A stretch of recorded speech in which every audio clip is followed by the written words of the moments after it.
एक जमीन जिस पर सदियों तक एक ऐसा बादशाह हुक्मरानी करता रहा जो सिर्फ ताज का नहीं, खुदा होने का दावा करता था।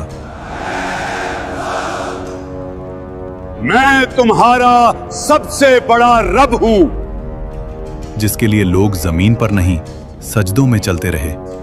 और फिर एक ऐसी रात जब उस बादशाह की नींद एक ख्वाब ने छीन ली,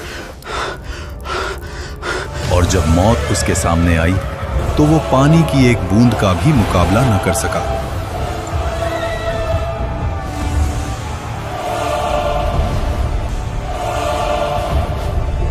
अल्लाह ने उसके जिस्म को जमीन में दफन होने से भी रोक लिया और कयामत तक उसको इबरत का निशान बना दिया। मिस्र, उस दौर का सबसे ताकतवर मुल्क, नील के किनारे बसे शहर जहां फसलें सोना उगलती थीं, बाजार भरे हुए, महल पत्थर के नहीं गुरूर के बने हुए, और इन सब के बीच एक शख्स, फिरौन। उसका हुक्म सिर्फ कानून नहीं था, अकीदा था। लोग सिर्फ उसकी बात नहीं मानते थे, उसकी बात पर ईमान रखते थे। वो कहता था, मैं तुम्हारा सबसे बड़ा रब हूं। और मिस्र खामोश रहता था। बनी इसराइल, उनके घर अलग थे, उनका लिबास अलग, उनकी जिंदगी अलग। और जोर लगाओ। उन्हें गुलाम बना दिया गया। उनके मर्द सुबह से शाम तक पत्थर उठाते, महल बनाते और रात को थकाए हुए गिर जाते। फिरौन ने जानबूझकर इस कौम को कमजोर रखा। Bloody civilians! क्योंकि जो कौम कमजोर हो वो कभी तख्त को नहीं हिला सकती। तफसीर इब्ने कसीर के मुताबिक एक रात फिरौन ने ख्वाब देखा। उसने देखा कि बैतुल मुकद्दस की तरफ से एक आग निकली जो मिस्र के घरों को जला रही थी, लेकिन बनी इसराइल के घर महफूज थे। फिरौन हरास होकर उठ बैठा। ये पहली मर्तबा था जब उसने खुद को कमजोर महसूस किया। उसी रात नजूमी और इल्मे गैब का दावा करने वाले दरबार में बुलाए गए। ख्वाब सुनाया गया, बनी इसराइल में एक लड़का पैदा होगा जो तेरी सल्तनत के जवाल का सबब बनेगा। यहीं से फिरौन का गुरूर वहशत में बदलने लगा। डर जब दिल में आ जाए तो अकल चली जाती है। फिरौन ने सोचा, मसला पैदा होने से पहले खत्म कर देते हैं। और फिर वो हुक्म लिखा गया जो कानून नहीं कत्लनामा था। फिरौन ने कहा, बनी इसराइल के हर नए पैदा होने वाले लड़के को मार दो। शहर शहर तलवार चली, माओं की गोद उजड़ी, हजारों मासूम जान से गए। इसी जुल्म के दौर में मूसा अलैहिस्सलाम पैदा हुए। उनकी वालिदा हर पल खौफ में रहती थीं। तब अल्लाह ने कहा। तफसीर के मुताबिक उस माँ ने खामोशी से मूसा अलैहिस्सलाम के लिए एक संदूक तैयार किया और उसे दरिया में रख दिया। दरिया बह रहा था और उस पानी पर एक छोटा सा संदूक। दूर से देखते रहना, मगर पास मत जाना। आखिर वो संदूक पहुंच गया फिरौन के महल के किनारे। फिरौन की बीवी हजरत आसिया जब संदूक देखती हैं तो उसे खुलवाया जाता है, और जैसे ही उनकी नजर उस बच्चे पर पड़ती है, अल्लाह उनके दिल में रहमत डाल देता है। वो फौरन कहती हैं, इसे कत्ल ना करो, शायद ये हमारे लिए फायदेमंद हो, या हम उसे बेटा बना लें। लेकिन घमंड बोल उठा, ये बच्चा क्या बिगाड़ लेगा। मूसा अलैहिस्सलाम किसी और औरत का दूध कबूल नहीं करते। महल परेशान हो जाता है और तब वो बहन आगे बढ़ती है और कहती है, मैं आपको एक ऐसी औरत का बताती हूँ जो उस बच्चे की परवरिश अच्छी तरह कर सके। और यूं जिस माँ ने अपने बच्चे को दरिया में डाला था, अल्लाह ने उसे महल की इज्जत के साथ वापस लौटा दिया। वक्त गुजरता गया और मूसा अलैहिस्सलाम जवान हो गए। अल्लाह फरमाता है, एक दिन मूसा अलैहिस्सलाम शहर में आए और वहां दो मर्द, एक बनी इसराइल से और एक मिस्री दोनों लड़ रहे थे। बनी इस्राइल का आदमी चीख कर बोला, मेरी मदद करो। वो आवाज सीधी मूसा अलैहिस्सलाम के दिल में लगी। मूसा अलैहिस्सलाम आगे बढ़े। उन्होंने एक मुक्का मारा, मिस्री जमीन पर गिरा और फिर उठा नहीं। लेकिन मिस्र ने माफ नहीं किया। शहर में आग लग गई, दरबार में शोर। फिरौन का चेहरा लाल। हुक्म निकला, मूसा को कत्ल कर दो। शहर के दूसरे किनारे से एक आदमी दौड़ता हुआ आया और कहा, सरदार तुम्हारे कत्ल का मशवरा कर रहे हैं, यहां से निकल जाओ। मूसा अलैहिस्सलाम ने पीछे मुड़कर नहीं देखा। ना माल ना सामान, सिर्फ यकीन। रेगिस्तान, गर्मी, भूख, प्यास और मूसा अलैहिस्सलाम की सिर्फ एक दुआ, ऐ मेरे रब, मुझे जालिमों से बचा ले और अपनी हिफाजत के साए में ले ले। आखिर मूसा अलैहिस्सलाम मदयन पहुंचे। शहर के बाहर एक कुआं, जहां मर्द जानवरों को पानी पिला रहे थे, और दूर दो लड़कियां खामोशी से खड़ी थीं। आप दोनों कुएं से पानी क्यों नहीं ले रहे?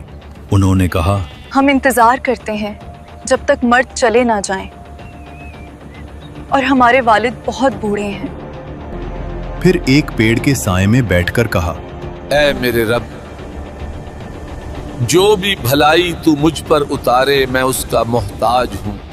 थोड़ी देर बाद एक लड़की उनके पास आई और कहा, मेरे वालिद आपको बुला रहे हैं ताकि आपका शुक्रिया अदा करें। मूसा अलैहिस्सलाम ने अपना पूरा वाकया सुनाया। शुएब अलैहिस्सलाम ने कहा, डरो मत, अब तुम जालिमों से महफूज हो। अब्बा, इन्हें काम पर रख लें, ये ताकतवर भी हैं और अमानतदार भी। अपनी बेटी का निकाह तुमसे करना चाहता हूँ, शर्त ये कि 8 साल हमारी खिदमत करो, और अगर 10 साल पूरे करो तो तुम्हारी मर्जी। बकरियां चराना, तन्हाई, सब्र, रहमत, और अल्लाह यही से नबी बनाता है। जब मुद्दत पूरी हुई, रात का वक्त, सर्दी, सहरा, और फिर मूसा अलैहिस्सलाम ने दूर पहाड़ पर एक रोशनी देखी और अपनी बीवी से कहा, तुम यहीं रुको, मैं आग लाता हूँ या कोई रास्ता पूछ कर आता हूँ। जब मूसा अलैहिस्सलाम करीब गए, आवाज आई, ए मूसा। मूसा अलैहिस्सलाम का जिस्म कांप गया। मैं ही तेरा रब हूं, अपने जूते उतार दो। तू मुकद्दस वादी तुआ में है, मैंने तुझे चुना है। ऐ रब, मेरी जबान में गिरा है, मेरे भाई हारून अलैहिस्सलाम को मेरा मददगार बना दे। और फिर मूसा अलैहिस्सलाम अपने भाई हारून अलैहिस्सलाम के साथ फिरौन के महल में गए।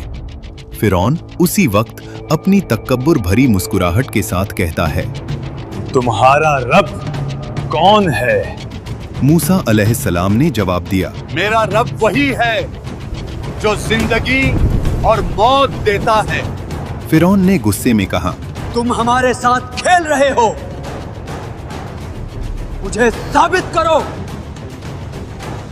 मिस्र के सबसे बड़े जादूगर बुलाए गए। रस्सी फेंकी और लोगों को सांप लगने लगे। लोगों का दिल कांप गया। लेकिन मूसा अलैहिस्सलाम ने सिर्फ लाठी उठाई और उसे जमीन पर रख दिया और वो हकीकी अजदहा बन गई। वो अजदहा ने जादूगरों के नकली सांपों को निगल लिया। जादूगरों ने कहा, ये जादू नहीं, ये अल्लाह की कुव्वत है, ये सब झूठ है। मेरा रब सिर्फ मैं हूं। अल्लाह ने फिरौन और उसकी कौम को अजाब की पहली निशानी भेजी। मिस्र की जमीन पर एक खौफनाक तूफान भेजा गया। ये न सिर्फ पानी की बुलंदी थी, ये पानी का नफाजे अजाब था जो उनकी फसलों को बर्बाद कर गया, अन्न डूब गया और उनकी रोजी रोटी का सहारा मिट गया। जब तूफान गया और लोग समझे थोड़ा सा सुकून मिल सकता है, तो फिर एक और निशानी आई। अजाब का एक दल जिसने जमीन की हर हरी चीज को खा लिया। एक और अजाब भेजा गया। कुम्मल लोगों के जिस्म पर चिपक गया और हर चीज को परेशान करता गया। हर पल याद दिलाता था जब हर कोने से मेंढक निकलना शुरू हुए। ये कोई आम मौसम की तब्दीली नहीं, लफ्जों के बिना आवाज लेने वाला अजाब था। पांचवां अजाब और मिस्र का पानी लाल रंग का हो गया। मछलियां डूब गईं। पानी गंदगी से भरा हुआ। और फिरौन फिर कहता, ये सब मूसा का जादू है। फिर अल्लाह ने मूसा अलैहिस्सलाम को कहा कि रात के वक्त अपनी कौम को लेकर मिस्र से निकल जाओ।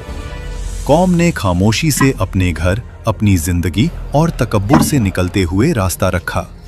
न उनके पास ज्यादा सामान, न कोई तलवार, सिर्फ अल्लाह की मदद का यकीन। जब सुबह हुई और फिरौन ने देखा कि मिस्र से लोग गायब हो गए, उसका घमंड और जिंदा हो गया।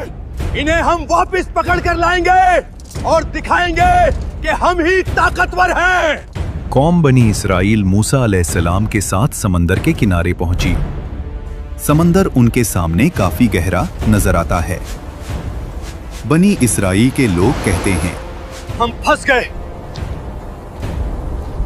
ये खौफनाक पानी हमारी किस्मत का इंतजार कर रहा है और पीछे मौत का लश्कर। हरगिज नहीं, मेरा रब मेरे साथ है, वो हमें राह दिखाएगा। मूसा अलैहिस्सलाम ने अल्लाह के हुक्म पर अपनी लाठी पानी पर मारी।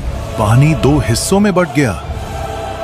2 दीवारें उठी, बीच में सूखा रास्ता निकल आया और उन्होंने उस रास्ते पे चलना शुरू किया। ये अल्लाह का मौजिज़ा है। फिरौन और उसकी फौज ने वो रास्ता देखा, फिर भी उसने कहा, ये हम भी कर सकते हैं, इससे हमें कोई नहीं रोक सकता। वो दीवारें पानी के बीच अपने घोड़ों और फौज के साथ निकल गया। घमंड इतना गहरा था कि हक बताने वाली निशानियों के बावजूद भी वो मान नहीं रहा था। जब बनी इसराइल का आखिरी शख्स भी समंदर के बीच से निकल गया, अल्लाह ने हुक्म दिया, पानी दोबारा मिलकर समंदर को बंद कर दो। और वैसे ही पानी घर जैसे गिरता चला गया। लहरों ने फिरौन और उसकी फौज को हर तरफ से घेर लिया। हर घोड़ा और हर सिपाही डूब गया। जब उस वक्त उसका आखिरी वक्त आया, फिरौन की नजर खुली और उसने कहा, मैं ईमान लाया उस रब पर जिसे बनी इस्राइल ने माना। अल्लाह ने फरमाया कि आज हम तेरा जिस्म बचाएंगे ताकि वो सब के लिए इबरत बने। हजरत आसिया जो फिरौन की बीवी थी, कुरान में जिक्र है। और आसिया फिरौन की बीवी जिन्होंने अल्लाह के हुक्म से ईमान लाया और अपने घर में सब्र और इबादत से खुद को महफूज रखा, अल्लाह ने उनके लिए जन्नत तैयार की।